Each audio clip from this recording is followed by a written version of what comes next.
You're listening to the Holistic Interior Design Business Podcast. This is a podcast that guides you as a new or inspiring independent interior designer navigating your entrepreneurial path. Here, with my over 20 years experience, I will share my holistic approach to design with intention and ancient practices, including feng shui, all incorporating mind, body, and spirit into my design projects. You will also learn from seasoned interior designers as they give strategies and insight of how they built their businesses and continue to work in the field. Together, we will discover supportive trade partners, new ideas, creatives, and inspiring artists from around the world. I am your host, Rachel Lorraine Crawford. Alrighty, welcome back to the Holistic Interior Design Business Podcast. I have another beautiful artist with us today, Natasha Patel, otherwise known as Napa Gogo, which I'm super excited to have on. Welcome. Thank you, Rachel, for having me. Of course. And like all of our artist episodes, we have an artist studio tour with Design Coven. So we're going to dive into that. I love just getting to know our artists here, especially for those of you that are not going to be in person with us as we make the tour, just to get some more insight, get some background, and have access to these beautiful works of art from our local artists. So before we start, I'm going to set our space. And to do that, I like to light a candle. Just getting really intentional, being in the present moment with so many things that are going on. Especially for me, I tend to get distracted and overwhelmed and kind of just everywhere. So I'm just going to set the stage for connection, being present, being here with you and everyone that's listening. And we're going to pull a crystal card. I have the Radiant Crystal card deck from Bouchette Designs. This is her second edition. I've just been really loving her cards. I feel like crystals are such an easy way to connect with intuition. They're fun, pretty. So let's see what we have for us today in the realms of what we need to know. Energy-wise. We have Damberite, spirituality, channeling angelic. It's the crown chakra connected to Leo and Aquarius, which we're coming out of Leo season when we're recording this. The affirmation is, I'm connected with the divine, filled with light. Damberite just has a beautiful high energy vibration. And whenever I get Damberite, this is one of those stones that you can kind of hold and I sit intentionally with it and do a body scan with it. So basically kind of like either working your way from your feet up, or you can work from your crown down. So and you can also just use the stone as a scanner, like just holding it over yourself, like at your feet, and just like connecting with your feet. For whatever reason, our feet are talking to me right now. So it's kind of like really honoring them. You know, they are our transportation. They get us from one place to the next. You know, I feel like they don't get appreciated so much. And they're also, and they're a connection to Mother Earth too, because we're physically touching her with our feet and being able to connect with her, like just standing on dirt or sand or, you know, in the water, on the grass with our feet. We can communicate with her so well. So anyway, feet sort of came in as we were talking. That's kind of what I was talking about, like when we just kind of scan our bodies to see what body part is looking for attention or needs a little extra love or needs appreciation. So today, my feet are going to be needing that extra love for sure. And I was just looking at them. I'm like, oh, I just had a pedicure and they, did the callus thing because I run around barefoot all the time. Yes. But yeah, our feet need extra love.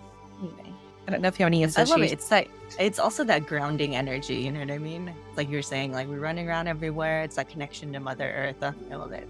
Yeah. So I always ask as a first question, what is home? And that could be your physical home. It could be the idea of home. What is that to you at this moment?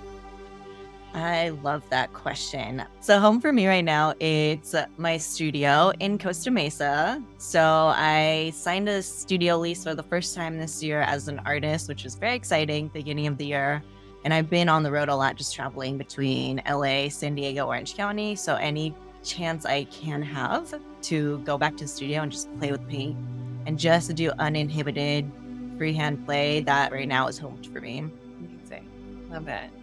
Can you share with us your story, your origin story, getting into this art world? Have you always been an artist? Is this something that you've kind of grown into? Like, what's the story behind all of it? Ooh, yeah. So that is definitely a story, quite the story. So I came from an artistic family. My mom's an oil painter, but she did Okay. it very much as a hobby. Didn't do anything with it, never, you know, actually went full blast with it. It was a hobby. My sister does a little bit of illustration, but she did the typical, my elder sister, the typical good Indian daughter route and got, a job as a pharmacist, started the family. I'm the youngest of three kids. So Okay. I was doing the typical Indian daughter route. I did corporate for 9 years, was in solar energy, and then for a brief stint was in corporate cannabis.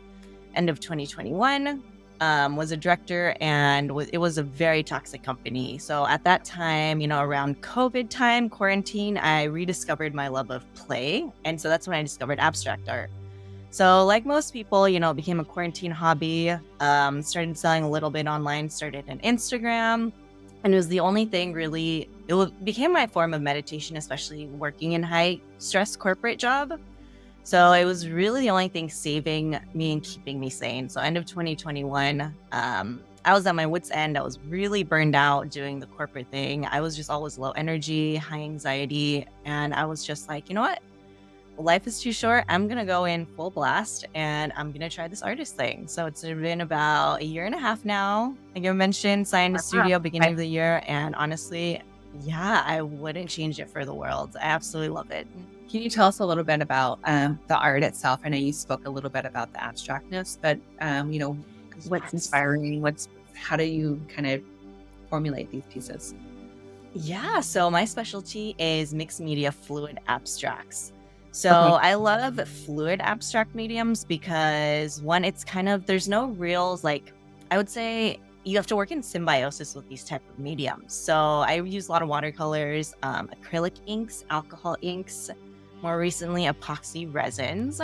So it's Okay. about kind of working with these mediums in tandem. So it's equal parts intuitive as it is organic as well. So you get a lot of organic shapes, a lot of round shapes, a lot of movement. So you won't see a lot of sharp lines or sharp corners in my work. It's very anxiety inducing to me, even though it can be beautiful in design. I have an irrational fear that I'm going to impale my head or something on a sharp corner. So none of that in my work. It's very organic and freehand. Yeah, my inspiration comes from patterns in nature and a lot of aerial topography right now. I love aerial photographers, especially. That is inspiration, a lot of inspiration from Pinterest and Instagram as well. But yeah, like organic shapes, patterns found in nature, a lot of repeating patterns in nature and the universe. My favorite medium right now is alcohol ink, and it creates a really soft nebulous effect. Does it almost look like watercolor? It's very fluid. Is that Does. the It is, yes. hmm And you get really cool texture too. So alcohol ink is cool because you isolate it with the fluid medium of choice, which is actually isopropyl ethanol alcohol. So, okay? it is chemical based. So you have to do like PPE, full PPE when working with these mediums, but it's really fun. I would call it controlled chaos. It's like you work in symbiosis with these mediums. You can only control it so much. And then you kind of have to work with it to come together to make a piece of work. So it's almost like you're working in collaboration with the medium. And then I see that there's like resin on top of that. Is that just because you like the look of the resin on it, or is there a Yes. functional aspect to that? Yeah, so actually, epoxy resin is a great intermediary layer. So my paintings are usually anywhere between 3 to 7 different layers. So it takes a long time to build up. It can take me anywhere from 3 to 5 weeks to finish a piece. But that resin acts as an intermediate layer, so I can actually go in between and paint on top of it. So it creates a really cool layered effect, which creates more depth in the painting. Oh, yeah. I'm just looking at your work and just like oohing and awing over it. But yeah, I love the organic and the softness of it all. And then you've got some pieces that are really large. How big have you been able to go with creating these pieces? Yeah, so I just found a local manufacturer. So usually my paintings are on metal bases. Before I was limited to 2 foot by 3 foot, but now I found someone to cut it for me custom, which was super exciting. But I can go as big as you want. So the next one I'm working on right now is a 3 foot by 3 foot, but I can go, upwards of 6 to 8 feet.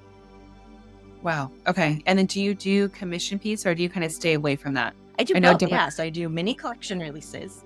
Okay. Yes, exactly. I love doing commission work. It's a little bit more labor intensive because, it is that collaboration bit. But for my collection pieces, I tend to stay in a typical color range, which is blue, green, and purple. That's just personal preference. I love those colors, but commissions, I have done any and all colors. Yes. Okay. And then I see that you also incorporate like this, almost like this gold leafing or like gold embossing. What is that? Yes. So that is actually an ode to my Indian culture. So, and also it's an ode to gilded edges on classical books growing up. Do you recall like those really large scale, books growing up? I remember I had a Jane Austen collection and the sides were gilded gold with that. And that's always just kind of stuck out to me as really unique and beautiful and very subtle in a way. So my painting pieces on the metal, they're really thin. They're about 4 millimeters, which is super tiny. Okay. But I add a little gold detail on the side of that, so it creates a really modern, sleek look. So it's just basically gold paint and then 23 karat gold leaf. So pretty. Yeah, I just love having that little glit, like in those cracks and pieces. I'm not too overpowering, just enough. Yeah, just enough. I did a bathroom and the tile, they're all handmade, and then like some of them, there's like these little cracks, and then we have gold like cracks, and just some of them, and they're just kind of sprinkled. Yes. So it reminds me of that. Super, super rad. So are you working on your studio? Is it just you that's crafting all of these beautiful pieces of art? So it is just me for now. On the luckily, so our studio, it's a community of artists. So we have 15 to 16 different artists. If I need help on larger pieces, thankfully, we're like a family there. So artists will, pitch in and we'll help each other out. That's awesome. I love it. Do you have any art that's currently on display for the public to see, or is it all kind of waiting for openings and studio tours? So I do have actually 2 ongoing exhibitions right now. One in Irvine at a co-working space, and the other is my studio. So I always have open studios. If you're an interior designer, art consultant, or just enjoy art in general, and you're in Orange County, just DM me on Instagram. I'm usually there 3 to 4 times out of the week. And I'd love to show you around. Amazing. Yeah, and we're going to do an official Design Coven studio tour on the 29th at 11. So we'll carpool up. We might do another little tour up there since we're going to be in the area, but we'll also have access to these other studio tours, right, with the other artists? Correct, yes. Amazing. Okay, cool. So then we'll get to discover all of those pieces. Do you have any other events that are coming up that you're excited about that you want to share? Besides this studio visit, September 29th, we usually have a lot of art workshops as well. So, if you want to learn how to make art, we're doing a summer series. If you're interested in fluid art at all, I do introductory acrylic pouring workshops. I've done meditative pouring workshops. We also do brunch ones, which are really fun on Saturdays. So we provide bottomless champagne, brunch bites by local caterers, and then you can create your own fluid art to take home. That's so awesome. We love it. So good. I'm just like looking at everything. And how can people find you? Do you want to share Instagram, and then can they also find do you have a website that also has these pieces that shows what's for sale, or? Yes. So best place to find me would be either Instagram or my website. My Instagram handle is napa.gogo.art. And then my website is napagogoart.com. Cool. Amazing. I'm just like, you have to check out her Insta because there's all kinds of pieces here. And then on the website, does it show what pieces are for sale and like what the sizes are, or do we need to contact you directly to find out what's currently for sale? Yeah, so you can go both. If you see something online on my website, that's the most up to date with everything that I've released in the past year. But if you're interested in working on a commission with me, you can just DM me directly or contact me through the web form on my website. Cool. Amazing.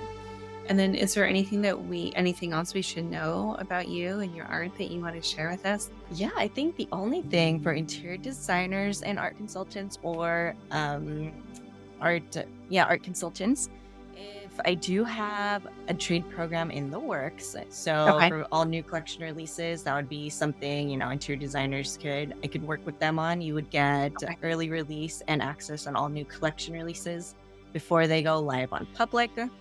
And Okay. trade pricing will be coming, hopefully by the end of the year. And then do you mostly sell like your pieces on Instagram? Is that how people find out about you, or is it website or like? It has been. So luckily when I first started, I got luck online. So it's been a combination of Instagram, mailing lists, and then I do sporadically in-person events as well as art fairs. So. Okay. Yeah, they're super fun. They're like super bright, colorful, just gorgeous work. So definitely make sure to follow Natasha. And then are there any practices that you're doing to keep centered, to keep mindful? Yeah, so I love that question. So right now it's I do at least try to do 10 to 20 minutes of yoga every morning. Okay. If that, falls out, either like a mindful evening walk once it cools down a little bit. I know it's been hot in the summer, but no phone, just immerse yourself with nature. That's been really grounding for me. Nice. I love it. So good. So I'm excited to have you on here. You're our neighbor just north of San Diego. And Natasha's got several events, and we got to meet in person at the Madison Gallery. No, did we meet before that? We met before that, right? Or was that the first one? I don't know if we met before that. I found you randomly. So I came across your podcast on Instagram because I think I was looking for San Diego-based interior design events, and I might have messaged you then. So I think that's what started it. Okay. Yeah, and then we met in person, and then Natasha also came to our most recent co-working event, which is open to everybody. So we have monthly co-workings. The third Wednesday of every month. We recently changed it. So if you're an artist or a creative or an entrepreneur, business owner, whatever, designer, wannabe designer, those spaces are open for you to connect. And people like Natasha come in, and you get to like just meet people from all kinds of walks of life and, doing different things. And so many people have just made these beautiful connections on all levels. And it's really neat. Yes. And I want to thank you, Rachel, for providing that space for, artists and creatives alike. I've definitely made some really sweet and new connections through your events. So I thank you for that. Just providing that space, especially as creatives, it's a vulnerable being a creative and an artist and a designer, so creating that kind of environment where equal creatives can come together and put their brains together and make those connections. It's so key. So thank you for that. Absolutely. So I encourage all of you to reach out to Natasha if you want to learn more. Make sure you follow her. Jump into the Design Coven. Join us for the studio tour. We have lots of fun no matter what we're doing. So I'm looking forward to the event. All right, Natasha, I think that's it for now. We'll be sharing all your things coming up here. And appreciate it. Awesome. Thank you so much, Rachel, for having me. You've been listening to the Holistic Interior Design Business Podcast. If it's one that you have been enjoying, please share with anyone else that you think can benefit from this knowledge, and leave us a 5-star review that helps us get seen and found by other new and aspiring interior designers. And if you're looking for mentorship, I invite you to join our club here at the Design Coven. It's a bridge between school and real life interior design. We get in much deeper there. We have virtual and in-person events. So everyone is welcome. You don't need to have a design degree to be part of it, just an interest in holistic interior design. I also want to thank our editor, Marcy Ferry, and lastly, Kinseth Thibodeau, who is our music composer. Until next time, be well, and we will see each other soon.